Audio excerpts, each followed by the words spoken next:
So what in the world is distracted driving? When I started out thinking about the subject, I thought distracted driving was going to be texting. Texting and driving. We hear a lot about it because now it's an infraction, meaning it's about the same as a speeding ticket in Indiana. It's worse in some other states. But distracted driving, it goes beyond that. It's a much bigger issue, which is why it takes some thought to kind of bring it into focus. DD, or distracted driving, is any activity that could divert a driver, a person's attention away from the primary task of driving.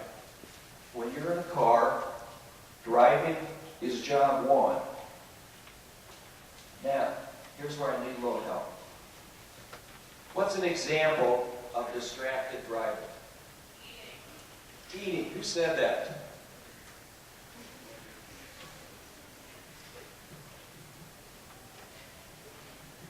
Thank you. That's a good example. You can throw this on back. Give that young lady a wristband. It says, let's end distracted driving. How about another one? Applying makeup. Great example. Great example. Texting is one. Anybody ever get lost? Well, there's a lot of things that can distract a driver. So we're gonna look at some of those. So it is not just texting, and please, it is not a teen issue any more than it is a mom and dad, a teacher, a principal, a coach, or a lawyer. With distracted driving, it comes in 3 different categories. They're pretty simple. We have manual. Let's think of something that can be a distraction. Something real easy, kind of innocuous. You could be putting in a CD, you can be adjusting your radio, fiddling with your iPad, and that can be a manual distraction. Instead of 10 and 2, like they teach you in driver's ed, where your hands are supposed to be, they're someplace else. So you have manual distraction. You have visual distraction. That's just your eyes aren't where they're supposed to be, which is on the road. Again, your brain can't receive the visual stimulus through the eyes if your eyes aren't where they're supposed to be. So there's a visual component to distraction and distracted driving. The last kind of puts things together, and it's cognitive. Your brain has to process information to drive. You have to be looking at a lot of different things, your speed. You have to be looking at the road. You have to be looking at signs. And you have to be using all of your cognitive abilities to do that job as best as we're able to have that done. So there's 3 types of distraction. Now texting. We've talked about that. Now why is texting so bad? Why is it so dangerous? Absolutely. I'm going to get this one straight to you.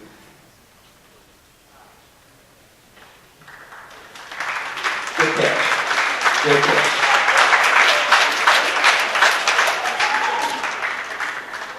That's a good throw too, Lindsay. If you're back there, I get a bonus point for that one. That's my boss, by the way. It combines all 3. When you're a driver, you are responsible for the safety of your passengers. And that's very true even in a legal sense of things. One of the hobbies that I've had and that I've enjoyed over the years is flying. I fly a little 4-seater single-engine airplane, and I've had the pleasure of taking my kids, up to Lake Erie to go walleye fishing, or go to Sandusky, Ohio, and ride roller coasters and take my own little airplane in there. But when you're in an airplane and you're the pilot, it's called being PIC. You are pilot in command, and there are legal responsibilities that fall on your shoulder. You better be on your game. And even there, we're getting into distractions because pilots, particularly when they fly by themselves, it's kind of like people who drive by themselves. There's nobody there to watch you. Well, they told me if I was going to come speak in front of high school students, you better tell the truth. Because as much as any group that you would ever be in front of, they'll know whether you're not. So one of the things that they ask us to do, Mr. Feldman has asked those of us who come speak on his behalf to do, is to be honest and share some of our experiences with you, because it would really be hypocritical for someone to stand up and say, no, I haven't been a distracted driver. I've never allowed myself to talk on the cell phone, to multitask, to do this, to do that, and do the other. And in part, it's because I used to think of distracted driving as texting. Well, that's not all that hard to avoid. But I'll tell you a circumstance where I was lucky, and many of you have been lucky. I bet many of you have had close calls driving where you said, wow. You stopped just in time. You saw somebody just in time. Well, I travel a lot in my business, and I had to take a commercial airline flight out into Washington, D.C. and get a rental car, and I drove up into the state of Maryland, and I'm not terribly familiar with the state of Maryland. I'm not familiar at all. But when you go get a rental car, they give you a map. And I'm out on the interstate. I got an appointment to get to. I got to go take a deposition. There's witnesses that are waiting. There's other lawyers that are waiting. There's a court reporter there. I don't have a GPS plugged into my car like I might at home, but I have a map. And I'm driving down the interstate, and I'm looking at a map. Now, that's a manual distraction because I have to reach for it as a visual distraction because where are my eyes? They're not on the road. My gosh, I look up. Traffic has stopped dead on the interstate. And you say, proverbially, oh, shoot. All right, I was by myself. I might have said something else. I don't know. But I was really worried instantly. Oh my gosh, I'm gonna get clobbered. If I hit my brakes in time to stop in front of me, well, I was lucky. I was able to pull over to the right onto the emergency lane on the interstate. Came to a stop, even behind the person that I was stopping behind. But the person behind me needed every inch of that roadway that he could to come to a stop. So if he's distracted, he gets caught up in my distracted driving, and we have a multi-car event on the interstate. Now, and I didn't think that I was a bad driver. I didn't think I was routinely being a distracted driver. Why? Because I thought, well, I'm not texting. I don't text. I just made the decision not to do that. I've talked to my kids about not being a driver who texts and drives at the same time. Now, why were my choices so unreasonable? Well, I haven't thought about it, but I should have thought about it. I should have thought about it ahead of time, like everybody should think about it ahead of time. Who do you think we're going to talk about next? Wow. Good guess. Good guess. So what are the things that go into your behavior? What are the things that go into your decision? And what are things that you can do to prevent your family from suffering from tragedies, or from you truly could be laying in one of the bags that were up on the table here, up on the stage during the play. It does happen. There are two sides to distracted driving. And, you know, we talk about science and psychology. I guess we can talk about physics for a minute, you know? How many laws of physics did Newton create? 3. All right. One of them gets into the two sides of distracted driving. You know, for every action, there is an equal and opposite reaction. There you go. I don't know whether that's first, second, or third, but I know that it's one of the 3. So there's two sides. Now, what are the two sides? And you know, what do I mean when I say there are two sides to distracted driving? You might want to venture a guess. I'm going to let you look at a video clip, and then we'll talk about two sides of distracted driving.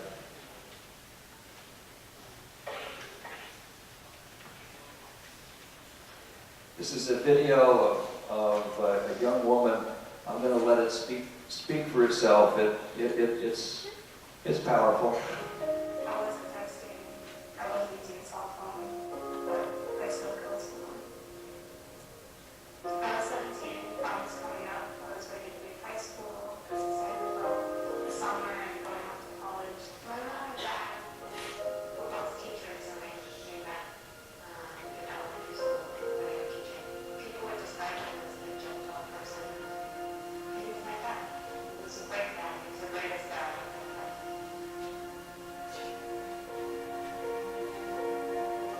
I was on my way back from my husband. I was hungry, so I was looking at actually yes. All throughout high school, he was very years overweight, coached me in sports. He was there for every single one of my games. My car was ready to break down on the side of the highway. I hit a man and I killed him. Responsible. I was so afraid when my dad died. I knew he was going to be such a fantastic grandfather. And when he left for the first time, he wasn't there to share it with. When I was driving, you know, I had a choice. I could have pulled over to the side of the road just a few seconds. It changes everything. It's just.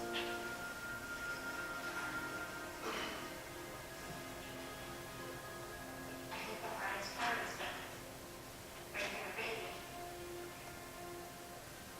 and knowing that he wasn't there to solve the first beautiful moments. I think about my friends and think about the choices they make. I think it's not having them. My mom has this incredible grandchild. She can't share it with them. She doesn't remember. Learning that he had a daughter that was about to have his first grandchild. He loved me and I took her away from her. I caused his death. I think of all the things that my dad's taught me and about the love that he had with his family. Distracted driving is the choice and it's a selfish one to make.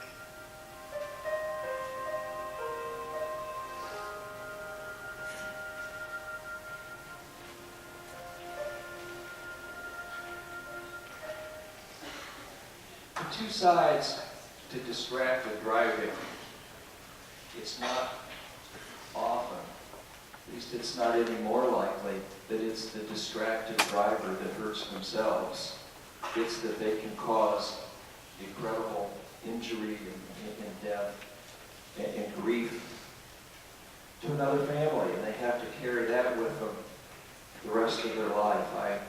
I would hope the 27-year-old young woman texting back and forth, "Oh, I love you most of all, honey. No, I love you most of all, honey," as she is running over a fireman leaves a widow and twin 18-month-old children, Molly in Mason. I hope that she carries that with her, and I hope that she becomes a spokesperson and a role model for herself in what kind of decisions people can make and what kind of tools they can carry with them. You know, why do we use our cell phones for calling or texting? We all want to be connected. We all value our friends. We all value the chatter. But you know, most driving trips that we make are a few minutes. It's not like you drive from here to California. You drive from here to Richmond.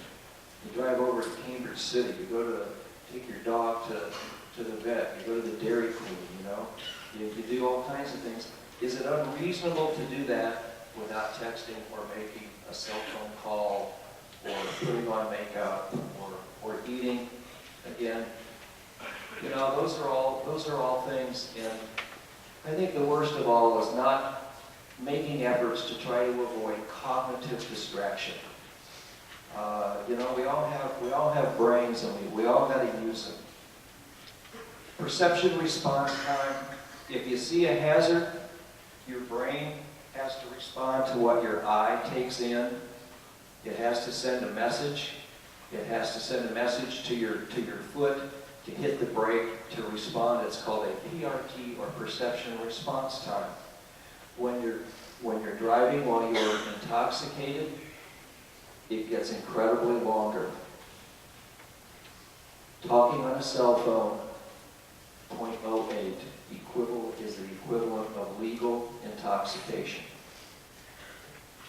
You guys covered this earlier, I think. I'm going to try to speed through some of that. You know, if your eyes aren't on the road and you're texting, which diverts you for more than 4 seconds, as Ms. James told you earlier, that is an eternity. It is an eternity. Traveling 50 miles an hour, 75 feet per second, and somebody's going to take their eyes off the road for 4 seconds. So then we're kind of come around and we're going to wrap things up, and then we're going to say, what is it that you can do? And you all have handouts.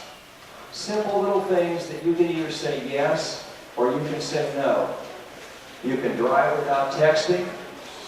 You can drive without making or receiving calls or texts. You can call or text before you start so you don't put yourself in that position. You can turn your phone off before you get in the car. You can pull over to a safe location. Give your cell phone to your passenger. I do it when I drive when somebody's in the car, because I want them to be calling my office. It's not hard not to eat in the car. Music speaks for itself. Don't program your GPS. Don't get your text messages. Don't be selfish. Don't be selfish. Your handout has things you can go over with your parents. Make decisions. Think ahead. Don't put your family in Casey Feldman's family's position. Don't put yourself in the position of not being able to, have your folks have the joy of graduation. And most of all, have a safe and wonderful summer. Have a great prom. I'm told it's like midnight in Paris. I've driven the roads to Connorsville many times. Think about the choices that you're going to make. Make good choices, because you've been sensitized. You have no excuse. You have no reason to make anything other than good choices, and make yours to be safe and have fun and have a wonderful time.